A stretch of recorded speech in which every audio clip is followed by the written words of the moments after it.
خصوصاً على افضلهم وخاتم النبیین محمد الامین وعلى آلہ وصحبہ اجمعین اما بعد فاعوذ باللہ من الشیطان الرجیم بسم اللہ الرحمن الرحیم یا ایہا الذین آمنوا ان جاءکم فاسق بنبأ فتبینوا ان تصیبوا قوما بجہالۃ فتصبحوا علی ما فعلتم نادمین واعلموا ان فیکم رسول اللہ لو یطیعکم فی کثیر من الامر لعنتم ولكن الله حبب إليكم الإيمان وزينه في قلوبكم وكره إليكم الكفر والفسوق والعصيان أولئك هم الراشدون فضلا من الله ونعمة والله عليم حكيم وإن طائفتان من المؤمنين اقتتلوا فأصلحوا بينهما فَإِن بَغَتْ إِحْدَاهُمَا عَلَى الْأُخْرَى فَقَاتِلُوا الَّتِي تَبْغِي حَتَّى تَفِيءَ إِلَى أَمْرِ اللَّهِ فَإِن فَاءَتْ فَأَصْلِحُوا بَيْنَهُمَا بِالْعَدْلِ وَأَقْسِطُوا إِنَّ اللَّهَ يُحِبُّ الْمُقْسِطِينَ إِنَّمَا الْمُؤْمِنُونَ إِخْوَةٌ فَأَصْلِحُوا بَيْنَ أَخَوَيْكُمْ وَاتَّقُوا اللَّهَ لَعَلَّكُمْ تُرْحَمُونَ يا أيها الذين آمنوا لا يسخر قوم من قوم عسى أن يكونوا خيرا منهم ولا نساء من نساء عسى أن يكن خيرا منهن ولا تلمزوا أنفسكم ولا تنابزوا بالألقاب بئس الاسم الفسوق بعد الإيمان وَمَن لَّمْ يَتُبْ فَأُولَٰئِكَ هُمُ الظَّالِمُونَ يَا أَيُّهَا الَّذِينَ آمَنُوا اجْتَنِبُوا كَثِيرًا مِّنَ الظَّنِّ إِنَّ بَعْضَ الظَّنِّ إِثْمٌ وَلَا تَجَسَّسُوا وَلَا يَغْتَب بَّعْضُكُم بَعْضًا أَيُحِبُّ أَحَدُكُمْ أَن يَأْكُلَ لَحْمَ أَخِيهِ مَيْتًا فَكَرِهْتُمُوهُ وَاتَّقُوا اللَّهَ إِنَّ اللَّهَ تَوَّابٌ رَّحِيمٌ صدق اللہ العظیم رب اشرح لی صدری ویسر لی امری واحلل عقدۃ من لسانی یفقہوا قولی اللہم ربنا الہمنا رشدنا واعذنا من شرور انفسنا اللہم ارنا الحق حقا وارزقنا اتباعہ وارنا الباطل باطلا وارزقنا اجتنابہ اللہم وفقنا لما تحب وترضى آمین یا رب العالمین۔ سورہ حجرات کے مطالعے کے ضمن میں گزشتہ دو نشستوں میں اولاً ہم نے 4 تمہیدی امور پر غور کیا تھا، ذہن میں تازہ کر لیجئے۔ سب سے پہلے یہ کہ جو مطالعہ قرآن حکیم کا منتخب نصاب سلسلے وار زیر درس ہے، اس میں جو مضامین کی ترتیب ہے اس کے اعتبار سے ہم اس وقت کس مقام پر ہیں۔ نمبر 2 یہ کہ قرآن حکیم میں مصحف میں سورہ حجرات کس مقام پر واقع ہوئی ہے، اس کا محل کیا ہے، خاص طور پر جو اس سے پہلی صورت ہے سورۃ الفتح، اس کے ساتھ اس کا کیا ربط اور تعلق ہے۔ تیسرے یہ کہ اس کا جو خاص تاریخی پس منظر ہے، جس کو مجموعی اعتبار سے ہم کہہ سکتے ہیں شان نزول، اگرچہ شان نزول کا لفظ عام طور پر علیحدہ علیحدہ آیات کے ضمن میں آتا ہے کہ اس آیت کا شان نزول کیا ہے، لیکن یہ کہ اسی طریقے سے ایک تاریخی پس منظر ہوتا ہے صورتوں کا، کہہ سکتے ہیں کہ وہ صورتوں کا مجموعی شان نزول ہے۔ اس کے حوالے سے جو تعویل خاص ہوگی کہ اس دور میں اور اس کے ظروف و احوال جو ہیں اس کے کانٹیکسٹ میں اس صورت کے مضامین کی اہمیت کیا ہے، یہ تیسری بات تھی۔ اور چوتھی یہ کہ جو تعویل عام ہے، یعنی تعویل عام جس کو کہا جاتا ہے کہ الاعتبار لعموم اللفظ لا لخصوص السبب، قرآن حکیم کی تفسیر و تعویل میں اصل اعتبار جو ہے وہ الفاظ کی عمومیت کا ہوتا ہے، وہ جو اسباب نزول ہیں، جو روایات ہیں شان نزول کی، اس کے اعتبار سے نہیں، اور خاص طور پر جو بھی تاریخی پس منظر ہے، اگرچہ اس کے حوالے سے یقیناً کچھ نہ کچھ روشنی پڑتی ہے، کسی بھی صورت یا آیت پر غور و فکر کرنے میں مدد ملتی ہے، لیکن یہ کہ چونکہ یہ قرآن حکیم تو ہمیشہ ہمیش کے لیے ہدایت ہے، رہنمائی ہے، صرف ایک خاص وقت معین کے لیے یہ نازل نہیں ہوا ہے، اس اعتبار سے الاعتبار لعموم اللفظ لا لخصوص السبب، اس حوالے سے جو بات میں چاہتا ہوں کہ اس وقت ذہن میں تازہ کر لیں کہ اس سورہ مبارکہ میں اس کے 3 حصے ہیں۔ بحیثیت مجموعی مضمون ہے مسلمانوں کی اجتماعی زندگی، اور اجتماعی زندگی کے مختلف لیولز ہیں جن میں آج کی ہماری جو بھی مختلف جو سطحیں ہیں جن پر کہ ہم انسانی اجتماعیت کے لیے معین کرتے ہیں، ان میں ریاست کا تصور سب سے بلند ہے، کانسیپٹ آف اسٹیٹ۔ تو مسلمانوں کی حیات ملی، حیات اجتماعی یا ریاست کی سطح پر جو مسائل ہیں ان کے ضمن میں یہ سورہ مبارکہ نہایت جامع ہے، لیکن اس کو ہم 3 حصوں میں تقسیم کر سکتے ہیں۔ پہلے حصے میں 2 بنیادی اصول معین کیے گئے ہیں۔ 2 بنیادیں کون سی ہیں جس پر یہ حیات ملی یا مسلمانوں کی اجتماعی زندگی قائم ہے؟ یہ پوری عمارت 2 ستونوں پر کھڑی ہے، وہ 2 ستون کون سے ہیں؟ دوسرے حصے میں 8 احکام دیے گئے ہیں، جن میں سے 2 کو ہم کہہ سکتے ہیں کہ نسبتاً بڑے ہیں، اس لیے کہ ان پر ایک پوری آیت ہے کہ جو وارد ہوئی ہے، اور 6 احکام اس اعتبار سے نسبتاً چھوٹے ہیں کہ وہ 3 حکم ہیں کہ جو ایک آیت میں جمع کر دیے گئے۔ ان 8 احکام کا اصل مقصد ہے مسلمانوں کی اس ملی زندگی میں استحکام برقرار رکھنا، رکھنے نہ ہو، کہیں ان میں انتشار پیدا نہ ہو، اختلال نہ ہو، اس لیے کہ مسلمانوں کی یہ اجتماعیت اگر مضبوط ہوگی تبھی وہ عظیم مقصد جس کے لیے اس امت کو برپا کیا گیا ہے اس کے پورا ہونے کا امکان ہے۔ اگر خود اس میں ضعف پیدا ہو جائے، اختلال پیدا ہو جائے، مسلمان انتشار کا شکار ہو، تو وہ جو عظیم مقصد ہے جس کے لیے اس امت کو برپا کیا گیا ہے اصل ضعف اس کو پہنچتا ہے۔ تیسرے حصے میں پھر کچھ بڑے اصولی مباحث ہیں جن کے بارے میں پھر جب ہم وہاں پہنچیں گے تبھی انشاءاللہ گفتگو ہوگی۔ ایک بات میں نے یہ بھی عرض کی تھی کہ اگرچہ ویسے تو تقسیم کیا جائے تو تینوں حصوں میں 6 آیات آنی چاہیے، لیکن پہلے حصے میں 7 آیات ہیں، دوسرے حصے میں 5 آیات ہیں، البتہ تیسرا حصہ جو ہے وہ واقعتاً ایگزیکٹ 6 آیات پر مشتمل ہے۔ پہلے دونوں حصوں کے مابین ایک اور فرق بھی ہے، ان میں سے ایک آیت ایسی ہے کہ جو درمیان میں آ گئی ہے، ہم یہ بھی کہہ سکتے ہیں کہ وہ برزخی آیت ہے، اس کا تعلق دوسرے حصے سے بھی ہے اور پہلے حصے سے بھی ہے،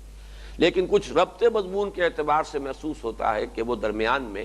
دوسرے حصے کی آیت جو ہے پہلے حصے کی آیات کے مابین آ گئی ہے۔ اس کی کیا حکمت ہے وہ میں بعد میں عرض کروں گا۔ دوسرے یہ کہ ہم گزشتہ نشست میں ابتدائی 5 آیات کا مطالعہ مکمل کر چکے ہیں۔ ان 5 آیات میں وہ جو دونوں بنیادیں ہیں جن کا میں نے ابھی ذکر کیا ہے ان کا بیان ایک اعتبار سے مکمل ہو چکا ہے۔ ان میں سے ایک ستون، ایک بنیاد مسلمانوں کی حیات اجتماعی، حیات ملی، ریاست اور سیاست کی سطح پر جو بلند ترین ان کے جو بھی اجتماعی معاملات ہیں ان کے ضمن میں جو ہدایات ہیں وہ 2 ستون، ان میں سے ایک ستون جو ہے جو میں نے عرض کیا تھا، یہ الفاظ میں چاہتا ہوں دہرا رہا ہوں تاکہ آپ کو یاد ہو جائیں۔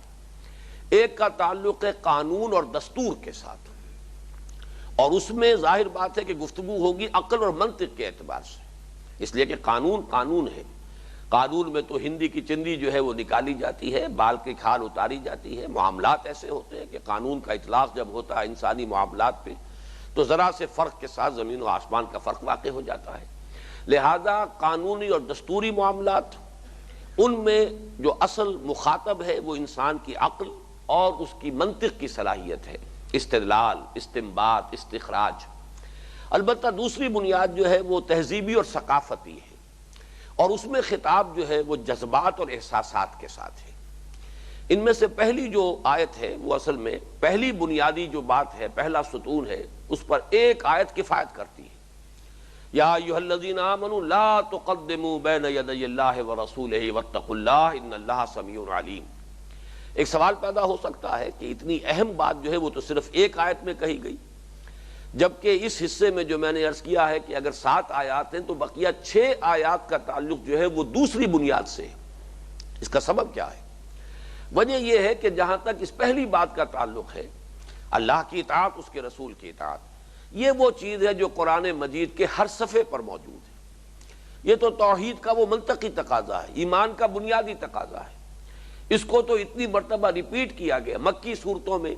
تمام انبیاء اور تمام رسولوں کی دعوت کا تذکرہ آتا ہے تو بار بار یہی الفاظ آتے ہیں کہ ہر نبی یہی دعوت لے کر کھڑا ہوا، ہر رسول نے یہی مطالبہ کیا، ان اعبدوا اللہ واطیعون، اللہ کی بندگی کرو، میری اطاعت کرو۔ تو جہاں تک اللہ کی اطاعت اور اللہ کے رسول کی اطاعت کا تعلق ہے، یہ تو گویا کہ اصول دین جن کو ہم کہتے ہیں اس پر سارا دار و مدار ہے، اس لیے یہاں پر تو ایک آیت کفایت کرتی ہے۔ اور یہ میں عرض کر چکا ہوں کہ اسلامی دستور، کسی اسلامی ریاست کے دستور اساسی میں اس پہلی آیت کا جو حق ہے وہ اگر پورا کر دیا جائے، اس کا تقاضا پورا کر دیا جائے، جیسے کہ ہمارے ہاں کے دساتیر میں ایک دفعہ موجود رہی ہے کہ no legislation will be done repugnant to the Quran and the Sunnah، بس یہ بات کفایت کرتی ہے۔ یہ ایک دفعہ بھی موجود ہے دستور میں، بشرطے کہ دستور میں پھر کوئی اور دفعہ ایسی نہ ہو کہ جو اس کی نفی کر دے، جیسے کہ آج کل ہمارا دستور جو ہے وہ چوچو کا مربع بنا ہوا ہے۔ قرارداد مقاصد بھی دفعہ 2 الف میں دستور کے اندر داخل کر دی گئی ہے، اس کا باقاعدہ ایک جزو لا ينفک بن چکی ہے قرارداد مقاصد، جس میں اللہ کی حاکمیت کا کھلا اعتراف ہے۔ لیکن یہ کہ اس دستور میں ایسی چیزیں بھی موجود ہیں، یہی وجہ ہے کہ ہمارے ہاں یہ ہو رہا ہے کہ بعض فیصلے مختلف ہائی کورٹس کی طرف سے ہوئے ہیں اور اس سطح پر انہوں نے اس 2A کے تحت فیصلہ کر دیا ہے کہ جب اس دفعہ نے طے کر دیا ہے کہ حاکمیت اللہ کی ہے تو ظاہر بات ہے کہ اللہ کے قانون کے سوا کوئی شے اگر دستور میں ہے تو اس کی آپ سے آپ نفی ہو گئی۔ لیکن یہ کہ سپریم کورٹ کے لیول پر جا کر ان دوسری دفعات کے حوالے سے ہائی کورٹ کے ان فیصلوں کو جو ہے وہ رد کر دیا گیا، اس لیے کہ اس وقت تو اس میں تضاد موجود ہے۔ تو اس وقت صرف یہ عرض کرنا ہے کہ اگر یہ ایک دفعہ ایسی ہو کہ پھر دستور میں کوئی دوسری دفعہ ایسی شامل نہ ہو کہ جو اس کی نفی کر دے، تو یہ ایک دفعہ کفایت کرتی ہے۔ یہ دفعہ جو ہے، یہ ایک شق جو ہے وہ کسی بھی ریاست کو اسلامی قرار دینے کے لیے کافی ہے۔ یا ایھا الذین آمنوا لا تقدموا بین یدی اللہ ورسولہ واتقوا اللہ ان اللہ سمیع علیم۔ پھر یہ بھی میں عرض کر چکا ہوں کہ اس پر جو عمل ہوگا اس کے ضمن میں سورہ نساء کی آیت نمبر 59 انتہائی اہم ہے۔ یا ایھا الذین آمنوا اطیعوا اللہ واطیعوا الرسول واولی الامر منکم فإن تنازعتم فی شیء فردوہ الی اللہ والرسول۔ اس کے ضمن میں ایک بات کا میں حوالہ دینا چاہتا ہوں، یہاں وہ سورہ نساء کی آیات یہاں لگا دو ذرا۔ وہ یہ ہے کہ میں نے اس وقت یہ عرض کیا تھا کہ اسلامی ریاست کے ضمن میں قرآن نے بھی اور سنت نے بھی یہ بات واضح طور پر معین نہیں کی ہے کہ اولو الامر کا نصب کیسے ہوگا، کس بنیاد پر اولو الامر وجود میں آئیں گے۔ انتخاب ہوگا تو اس کے اصول کیا ہوں گے، ووٹ دینے کا حقدار کون ہوگا، کس طریقے سے انتخاب کنڈکٹ کیا جائے گا، ایڈلٹ فرنچائز ہوگا، کیا ہوگا۔ معلوم یہ ہوا ہے کہ اس ضمن میں کوئی بھی معین شکل جو ہے شریعت نے طے نہیں کی ہے، نہ قرآن مجید میں ہے اور نہ سنت رسول میں ہے۔ ایک اصول ضرور ہمیں ملتا ہے، امرہم شورا بینہم، ان کے معاملات آپس میں باہم مشورے سے طے ہوں گے۔ لیکن جس مقام پر سورہ نساء میں یہ آیت وارد ہوئی ہے، آیت نمبر 59 اوپر لے کے جاؤ، اس سے پہلے جو آیت نمبر 58 ہے،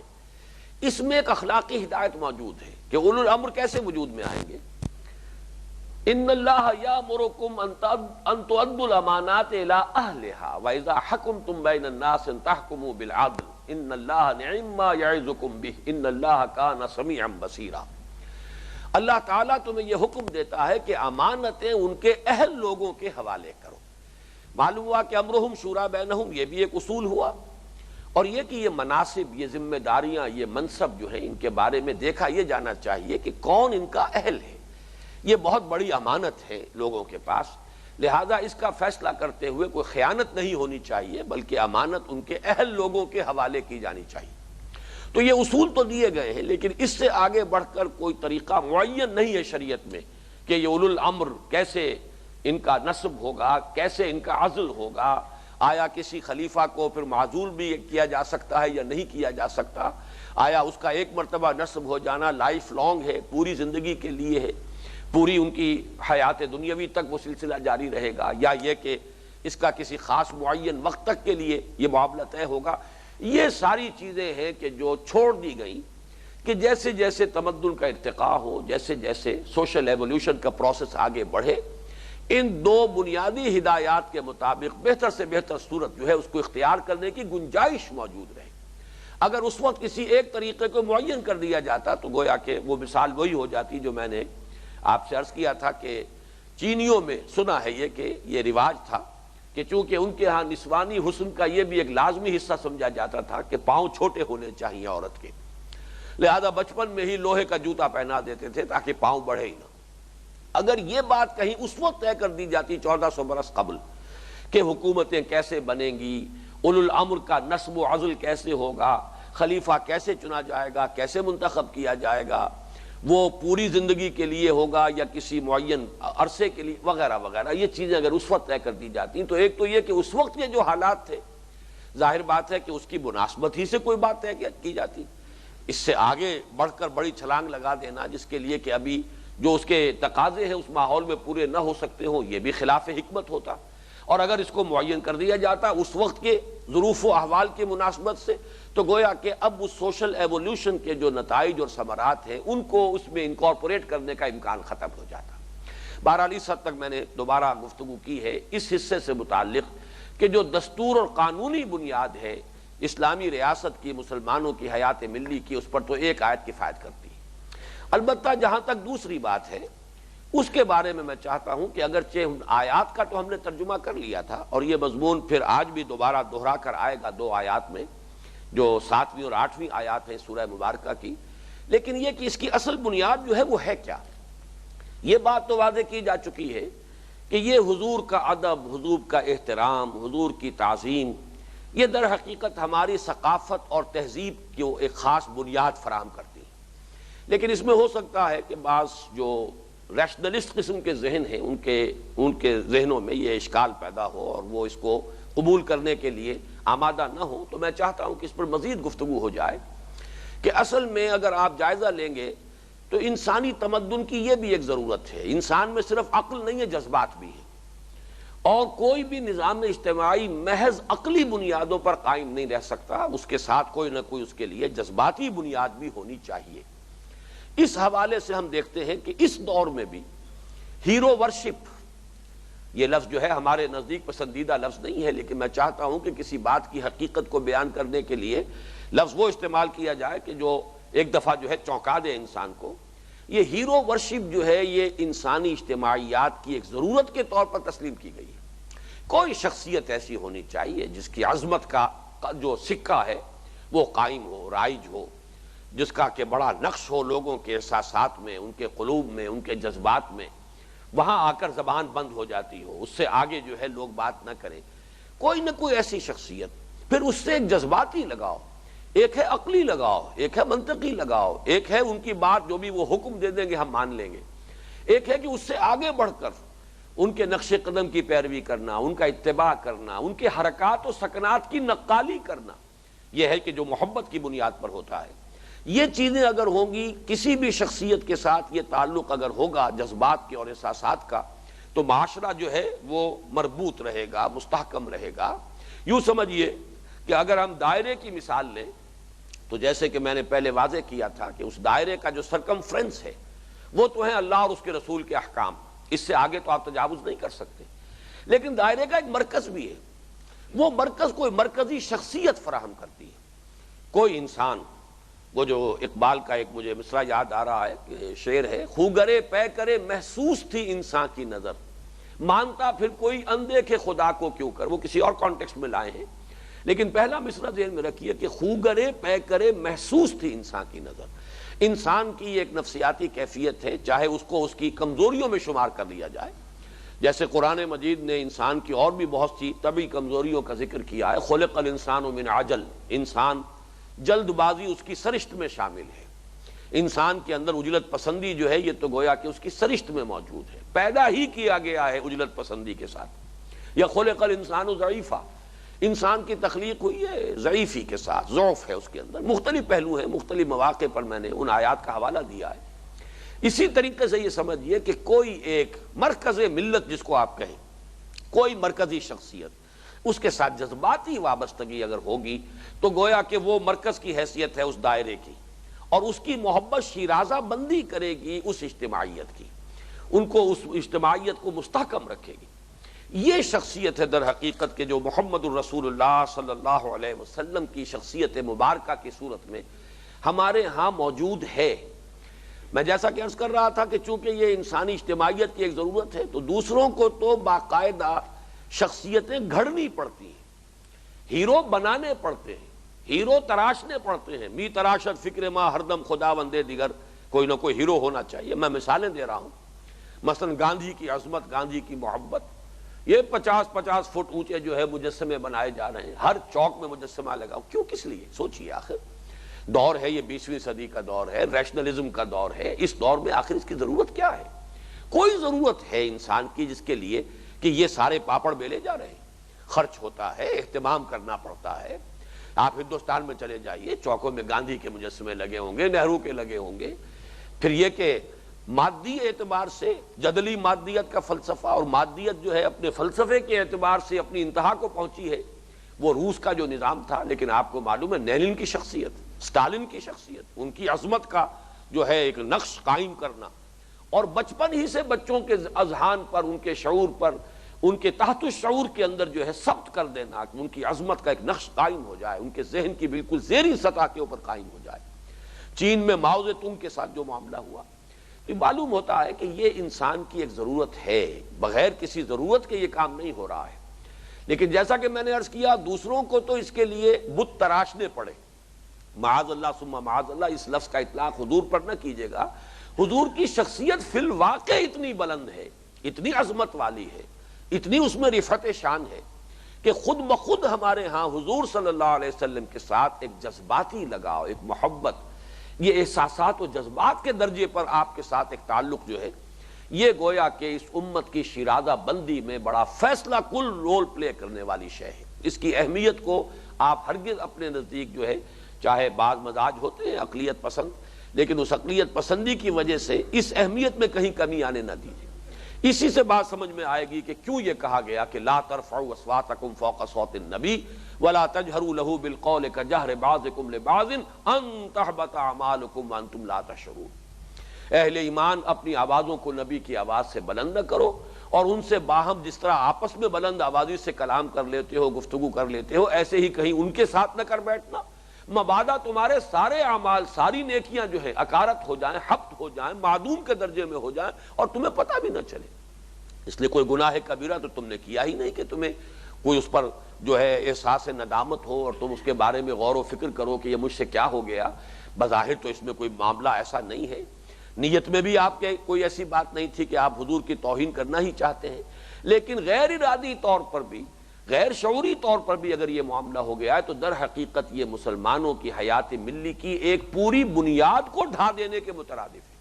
تمہارے اعمال اس لیے حبط ہو جائیں گے کہ تم مسلمانوں کی حیات ملی، ان کی حیات اجتماعی کی ایک پوری بنیاد، اس کے ایک مکمل ستون کو ڈھا رہے ہو۔ اگر حضور صلی اللہ علیہ وسلم کی شان میں کوئی گستاخانہ انداز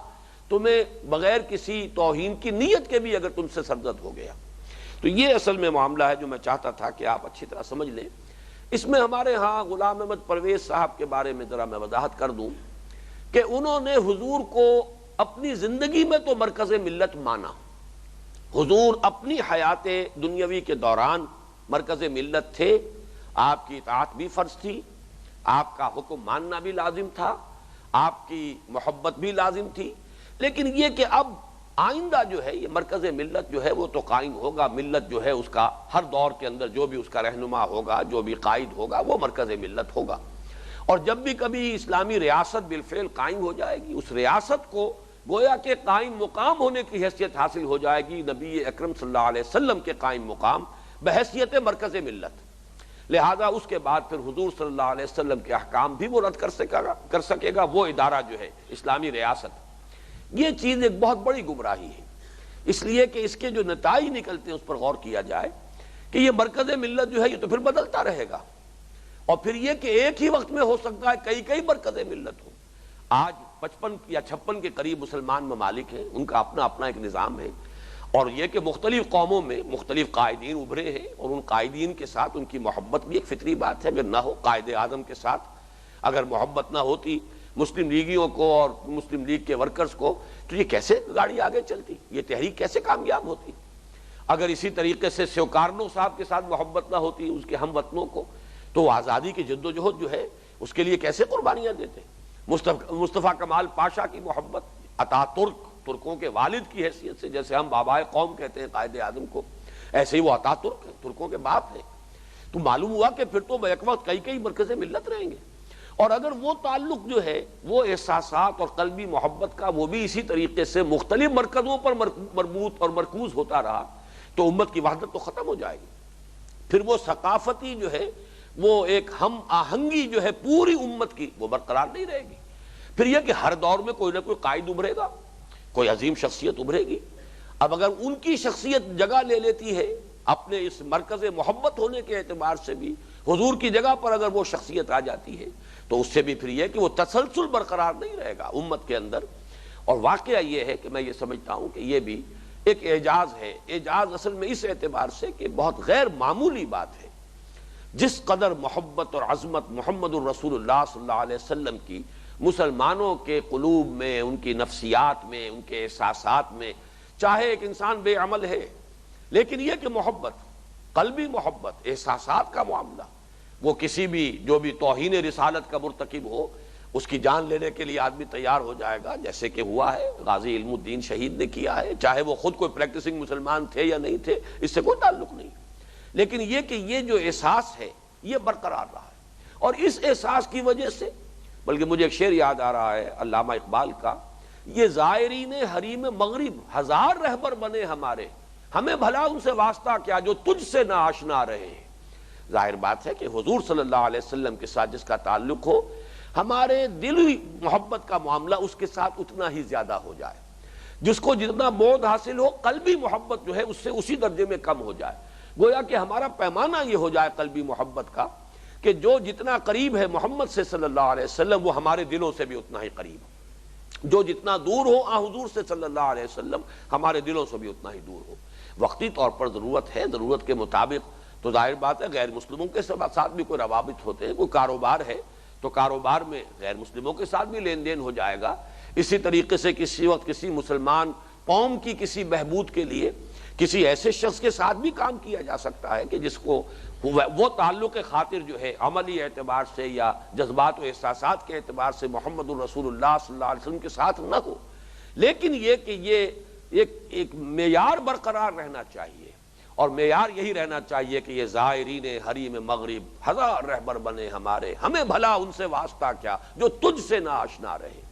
مجھے یاد آ رہا ہے ایک زمانے میں جب میں طالب علم تھا، میڈیکل کالج میں پڑھ رہا تھا، یہ نئے جو آج کل بھی ہمارے ہاں مسائل اٹھ رہے ہیں، پردے کے مسائل ہیں اور مختلف معاملات ہیں، تہذیب مغرب کا تصادم ہے اسلامی اقدار کے ساتھ، جس پر بڑی تفصیلی گفتگو ہو چکی ہے ہمارے ہاں۔ اس ضمن میں ایک صاحب کا خط شائع ہوا تھا پاکستان ٹائمز میں، اور انہوں نے بڑے گستاخانہ انداز میں الفاظ کہے تھے کہ اگرچہ ہمیں معلوم ہے کہ فاطمہ بنت محمد پردہ کرتی تھیں رضی اللہ تعالی عنہ وصلی اللہ علیہ وسلم، لیکن ہمیں یہ بھی معلوم ہے کہ فاطمہ جناح پردہ نہیں کرتی، اور آج کی مسلمان عورت کے لیے نمونہ فاطمہ جناح ہے، فاطمہ زہرا نہیں ہے۔ یہ باتیں بھی کہی گئی ہیں اور بڑے ڈنکے کی چوٹ کہی گئی ہیں، اخبارات میں اس وقت بھی خطوط چھپتے تھے۔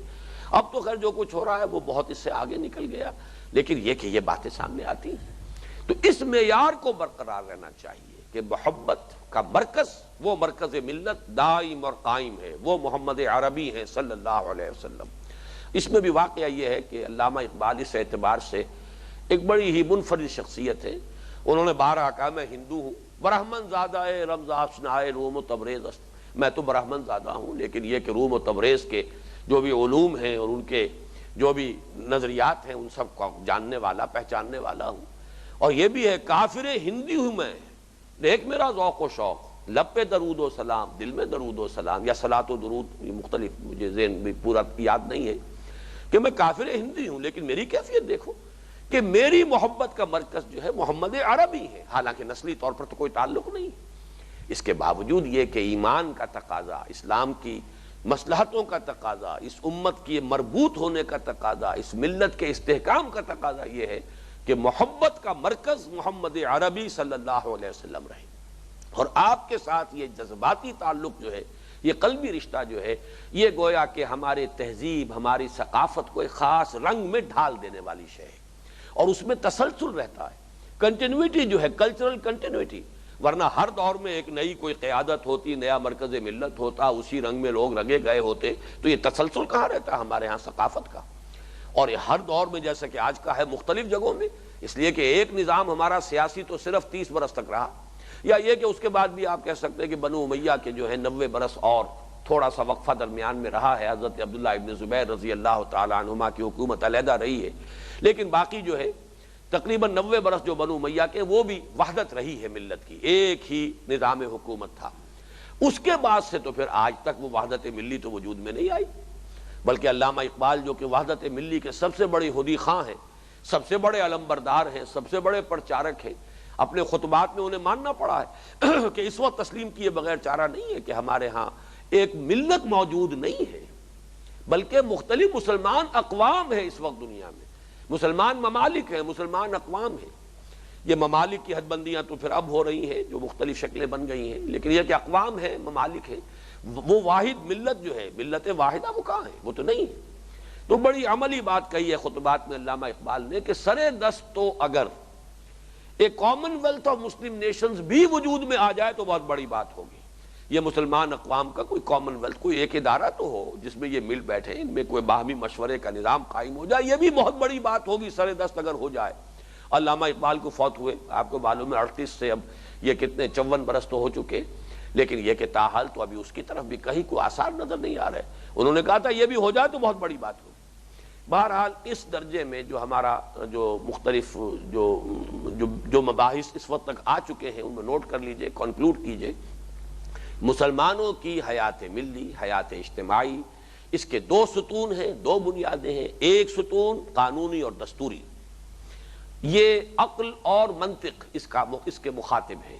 اس پر بحث ہوگی تو عقل سے ہوگی، منطق سے ہوگی۔ لیکن دوسرا ستون جو تہذیب و ثقافت کو سپورٹ کرنے والا ہے اور مسلمانوں میں ایک ثقافتی ہمرنگی اور ثقافتی تسلسل برقرار رکھنے والا ہے، وہ ہے احترام، ادب، تعظیم محمد صلی اللہ علیہ وسلم اور آپ سے محبت قلبی۔ یہ اہمیت اس اعتبار سے سامنے آ رہی ہے کہ اس سورہ مبارکہ میں وہ پہلی بات جو ہے وہ صرف ایک آیت میں بیان کر دی گئی، یا ایھا الذین آمنوا لا تقدموا بین یدی اللہ ورسولہ واتقوا اللہ ان اللہ سمیع علیم۔ لیکن یہ کہ اس کے بعد آپ دیکھ رہے ہیں کہ 4 آیتیں تو ہم پڑھ چکے ہیں کہ جو اس موضوع پر ہیں، حضور صلی اللہ علیہ وسلم کی شان میں کہیں کوئی گستاخانہ طرز عمل غیر ارادی طور پر، غیر شعوری طور پر بھی تم سے سرزد نہ ہو جائے، اس سے اندیشہ ہے کہ تمہارے تمام اعمال حبط ہو جائیں گے۔ اب آگے چلیے، 6 آیت ہے، یا ایھا الذین آمنوا ان جاءکم فاسق بنبأ فتبینوا ان تصیبوا قوما بجہالۃ فتصبحوا علی ما فعلتم نادمین۔ اہل ایمان، اگر آئے تمہارے پاس کوئی غیر متقی شخص، یہ فاسق کا ترجمہ میں خوب سوچ سمجھ کر رہا ہوں کہ یہاں غیر متقی اس کا مفہوم جو ہے وہ صحیح ادا ہوگا۔ اگر کوئی غیر متقی شخص آئے تمہارے پاس بے نبأ، کوئی اہم خبر لے کر، نبا جو ہے وہ عام خبر نہیں بلکہ بڑی اہم خبر، فتبینوا، تو تحقیق کر لیا کرو۔ تبین باب تفاعل ہے، بینا یبین تبیینا باب تفعیل ہے، کسی شے کو کھول کر بیان کر دینا۔ تبین پوری طرح اس کو سمجھ لینا، خود اس کا فہم حاصل کر لینا، اس کی تحقیق کر لینا، چھان بین کر لینا۔ فتبینوا ان تصیبوا، یہ ان پھر اسی معنی میں آیا ہے جیسا کہ پہلے آ چکا تھا، ان تحبط اعمالکم، گویا کہ یہاں پر ایک لفظ محذوف ہے، مخافتن ان، اندیشہ ہے یہ کہ اگر تم ایسا نہیں کرو گے، ان تصیبوا قوما بجہالۃ، مبادا تم جا پڑو، حملہ آور ہو جاؤ کسی قوم پر، کسی گروہ پر، کسی قبیلے پر، نادانی میں، لا علمی میں یا اشتعال میں۔ جہالت کا لفظ جو ہے یہ عربی میں اصل جو اس کا مفہوم ہے وہ اشتعال، جذبات میں آ جانے والا شخص جاہل کہلاتا ہے۔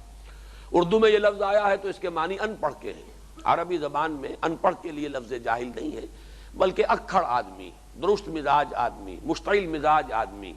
جذباتی آدمی، وہ گویا کہ جاہل ہے۔ تو یہاں پر اس میں نادانی اور اشتعال، فوری اشتعال، کوئی خبر آئی کسی نے دی اور اس کے اوپر فوری اشتعال پیدا ہوا اور فوری اقدام کر دیا۔ ان تصیبوا قوما بجہالۃ، مبادا تم حملہ آور ہو جاؤ، جا پڑو کسی قوم پر، کسی گروہ پر، اسی اشتعال میں، فتصبحوا علی ما فعلتم نادمین، پھر تمہیں ہونا پڑے اس پر کہ جو تم نے کیا ہو نادم اور پشیمان۔ یہ آیہ مبارکہ سب سے پہلے تو اس کو ہم پھر وہی تعویل عام جو ہے اس کے حوالے سے ان کے الفاظ کو دیکھ لیجئے۔ اس میں اصل میں وہ بڑا حکم جو ہے جو میں نے عرض کیا تھا کہ جو 8 احکام دیے گئے ہیں کہ مسلمانوں کی حیات ملی جو ہے اس میں کوئی رخنا پیدا نہ ہو. اس کے لیے اب آپ پہلے ایک تمثیل ذہن میں لے آئیے. کوئی فصیل ہے، بہت بڑی فصیل، بڑی مستحکم فصیل، شہر پناہ ہے، شہر کی حفاظت کا ذریعہ ہے، وہ اینٹوں سے بنی ہوئی ہے، لیکن اینٹوں کو باہم جوڑا ہوا ہے کسی سیمنٹ سبسٹنس نے، کسی مارٹر نے، چاہے وہ چونا ہوتا تھا پچھلے زمانے میں، آج کل سیمنٹ ہے. اب گویا کہ فصیل کی مضبوطی کا دار و مدار اس پر ہے نمبر 1 اینٹیں مضبوط لگی ہوئی ہوں، یا پتھر لگے ہوئے ہوں یا اینٹیں ہوں تو بہت اچھی طرح پر مضبوط اینٹیں ہوں، پختہ اینٹیں ہوں. پھر یہ کہ اینٹوں کو جوڑنے والا مسالہ بہت مضبوط ہو. اس فصیل کا جو استحکام ہے اس کے اعتبار سے اب اگر کہیں اس میں دراڑ پڑ جاتی ہے، کہیں گولے آ رہے ہیں کسی جگہ پر، اس فصیل میں کوئی بڑا جو ہے وہ ایک رخنا پیدا ہو گیا، دراڑ پڑ گئی، تو اندیشہ ہے پورے شہر کے لیے. اب اس کی حفاظت اور جو دفاع ہے اس کے لیے شدید خطرات لاحق ہو گئے. یا یہ کہ کہیں اینٹوں کے مابین وہ جو مسالہ ہے وہ کمزور پڑ جائے، تب بھی اس کا اندیشہ ہے کہ ذرا سا کوئی ریلا آئے گا تب بھی وہ جو ہے اینٹیں ایک دوسرے سے علیحدہ ہو جائیں گی اور فصیل گر جائے گی. اور اگر اینٹیں ہی کچی ہوں اور وہ کسی بھی سیلاب کو کا مقابلہ کر ہی نہ سکتی ہوں، کچی ہو، پختہ ہے ہی نہیں، تب بھی وہ فصیل کمزور ہے. تو جہاں تک تو اینٹوں کے پختہ ہونے کا تعلق ہے اس فصیل امت کے استحکام کے لیے، یہ مضمون تو ہمارے اس منتخب نصاب میں پوری طرح زیر بحث آ چکا ہے، جو اس تیسرے حصے کا جو ابتدائی درس تھا کہ سیرت کا استحکام، ایک ایک مسلمان اپنی سیرت کے اعتبار سے پختہ ہو.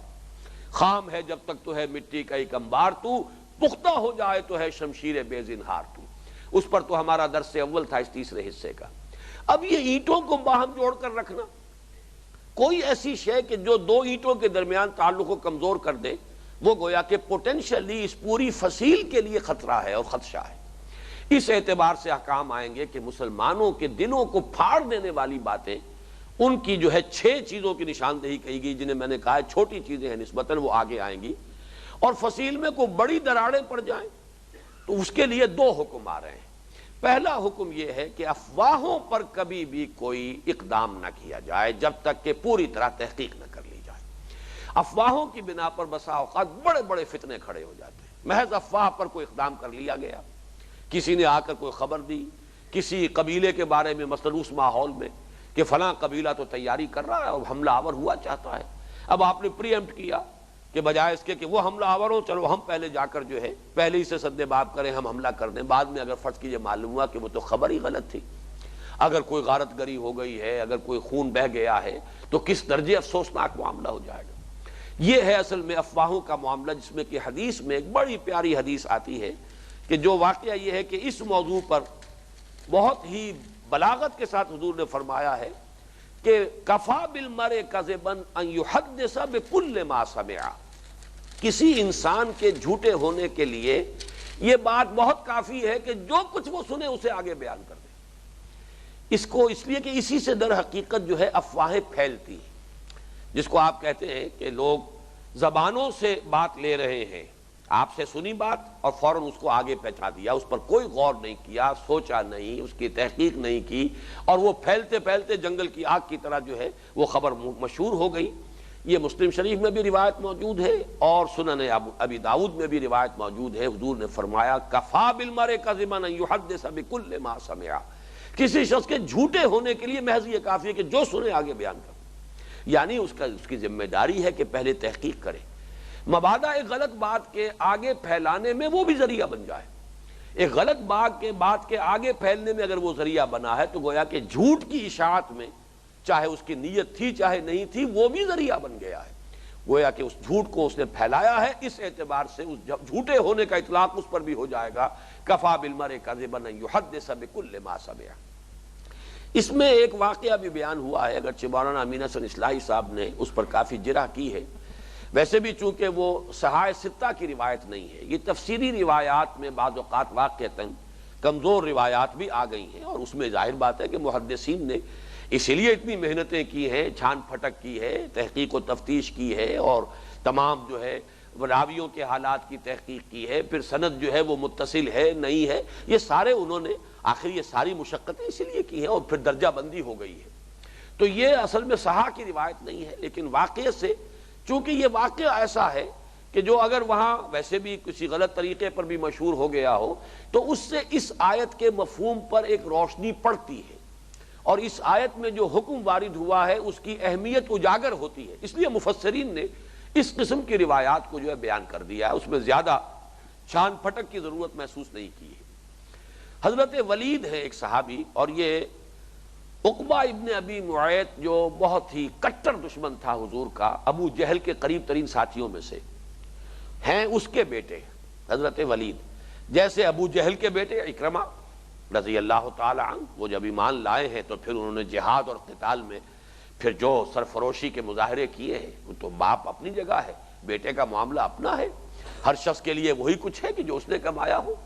اسی طریقے سے یہ عقبہ ابن ابی معیط کے بیٹے ہیں، یہ حضرت ولید، ان کو حضور نے کہیں زکوٰۃ کا تحصیلدار مقرر کر کے بھیجا کہ فلاں قبیلے سے قبیلہ بنی المستلق، وہاں سے جا کر زکوٰۃ وصول کر کے لے آئیے۔ یہ وہاں گئے، کہیں انہیں کوئی خدشہ ہوا، کوئی غلط فہمی ہوئی، انہیں محسوس ہوا کہ یہ جو قبیلہ ہے یہ میری جان کے درپے ہے، مجھے قتل کرنے کے لیے کوئی سازش ہو رہی ہے، یہ وہاں سے جان بچا کر آئے۔ آ کر انہوں نے حضور کو خبر دی کہ وہ تو اس طرح سے مجھے قتل کرنے کے درپے تھے، اور وہ تو بغاوت پر اتر آئے ہیں، اور انہوں نے زکوٰۃ جو ہے ادائیگی سے انکار کر دیا۔ حضور صلی اللہ علیہ وسلم پر اب کچھ دباؤ پڑنا شروع ہوا کہ فوری طور پر اقدام کرنا چاہیے ان کے خلاف، اور کوئی مہم بھیجی جانی چاہیے، یہ تو بغاوت ہے۔ اس میں حضور ابھی متردد تھے کہ اتنے میں خود وہ بنی المستلق کے جو رئیس تھے، ان کے حضرت حارث ابن زرار، انہیں کہیں یہ خبر پہنچ گئی کہ اس طرح کا مغالطہ ہوا ہے حضرت ولید کو۔ وہ وہاں سے چل کر آئے حضور کی خدمت میں، انہوں نے کہا کہ یہ بالکل غلط بات ہے، ہم نے تو ولید کو دیکھا تک نہیں، وہ ہمارے ہاں تو آئے ہی نہیں، ہوا کیا ہے؟ ہمیں اس غلط فہمی کو رفع کرنے کے لیے ہم حاضر ہوئے۔ اور یہ ذہن میں رکھیے کہ ان کی صاحبزادی حضرت حارث ابن زرار کی حضرت جویریہ، یہ حضور کے حرم میں ہے، حضور کی زوجہ محترمہ ہے، ام المومنین ہے۔ بہرحال اس طریقے سے معاملہ رفع دفع ہو گیا۔ لیکن فرض کیجئے کہ اس روایت پر یا اس رپورٹ پر یا اس خبر پر اگر کوئی اقدام ہو جاتا تو کچھ تو خون ہو جاتا، بعد میں جو ہے سوائے اس کے کہ کف افسوس ملا جا کچھ نہ ہو سکتا۔ تو یہ ایک واقعہ ہے۔ اگرچہ اس واقعے کی سند پر پھر یہ کہ اس پر عقلی اعتبار سے، درایت کے اعتبار سے جو بھی جرح کی ہے مولانا اصلاحی صاحب نے، میرے نزدیک وہ قوی ہے، پختہ ہے، لیکن یہ کہ اس اعتبار سے کوئی اس میں بڑا کوئی مسئلہ پیدا نہیں ہوتا کہ یہ کوئی صحاح کی روایت نہیں ہے، بلکہ یہ کہ دوسرے درجے کی کتابوں کی روایت ہے، تو ان میں یقیناً ایسی چیزیں بھی آ گئیں۔ لیکن اس واقعے سے بھی یقیناً ایک روشنی پڑتی ہے کہ کتنی اہمیت کی حامل ہے یہ ہدایت۔ یا ایھا الذین آمنوا ان جاءکم فاسق بنبأ فتبینوا ان تصیبوا قوما بجہالۃ فتصبحوا علی ما فعلتم نادمین۔ اہل ایمان، اگر آئے تمہارے پاس کوئی غیر متقی شخص، یہاں ذرا میں نے اس لیے کہا تھا کہ ترجمے میں نوٹ کیجئے، فاسق اصل میں کہتے ہیں کوئی بھی شخص کے جو وہ اپنے معاملات کے اعتبار سے، اپنے عمل کے اعتبار سے، تقویٰ سے اس کی روش مختلف ہو، کہیں وہ کسی چھوٹے گناہوں کا ارتکاب بھی کر رہا ہو یا کبھی کوئی اس سے کسی بڑے گناہ کا ارتکاب بھی ہو جاتا ہو، وہ فاسق ہے۔ یعنی جو بھی شخص خبر لے کر آیا ہے پہلے تو اس کو دیکھو وہ کون ہے۔ اگر تو وہ ابو بکر صدیق ہو مثال کے طور پر رضی اللہ تعالی عنہ، تو کسی تحقیق و تفتیش کی ضرورت نہیں۔ یہی وجہ ہے کہ دیکھیے کہ خلافت جیسے سینسٹیو ایشو پر اور جانشینی حضور صلی اللہ علیہ وسلم کی، اس پر حدیث ایک کوٹ کی ہے حضرت ابو بکر نے، اور صحابہ میں سے کسی نے پلٹ کر یہ نہیں پوچھا کہ اس حدیث کا راوی کوئی اور بھی ہے، کوئی اور بھی گواہ ہے آپ کے ساتھ، حالانکہ اس سے فیصلہ ہو رہا تھا الائمۃ من قریش، کہ حضور نے فرمایا ہے کہ ائمہ جو ہے وہ قریش میں سے، صرف حضرت ابو بکر کی یہ روایت، لیکن اس پر حالانکہ اس وقت اشتعال بھی تھا اور بہت جوش اور جذبات کا معاملہ تھا، جوش و خروش تھا، انصار کی بات بھی بڑی وزنی تھی کہ مہاجرین تو آئے تھے لوٹے پیٹے، یہ تو ہم نے پناہ دی ہے، ہم نے مدد کی ہے محمد کی صلی اللہ علیہ وسلم، تو پھر یہ ٹیبلز ور ٹرنڈ ہماری اس مدد کی وجہ سے، نصرت کی وجہ سے، لہذا خلافت ہمارا حق ہے۔ لیکن ایک حدیث حضرت ابو بکر نے سنائی اور اس نے پورے مسئلے کو، جس کو آپ کہتے ہیں کلنچ دی میٹر، معاملہ طے ہو گیا، کسی نے پوچھا نہیں کہ کوئی اور راوی بھی ہے، اس لیے کہ یہ ابو بکر صدیق ہے رضی اللہ تعالی عنہ، ہر شک و شبہ سے بالا تر، تو راوی اس درجے کا ہو تو کسی تحقیق کی ضرورت نہیں۔ اسی طرح ایک چھوٹی سی کوئی خبر ہو سکتی ہے کہ جس سے کوئی بڑی کوئی بات نہ ہو، کوئی بڑا اقدام نہ کرنا پڑ رہا ہو، کسی صاحب نے بڑی عمدہ مثال دی ہے کہ آپ کہیں گئے ہیں کسی صاحب سے ملنے کے لیے اور وہاں پہ آپ نے اذن طلب کیا ہے گھر میں داخلے کا، اندر سے کوئی ملازم نکل کر آتا ہے، جی ہاں اجازت ہے، آپ کو بلا رہے ہیں، آ جائیے اندر۔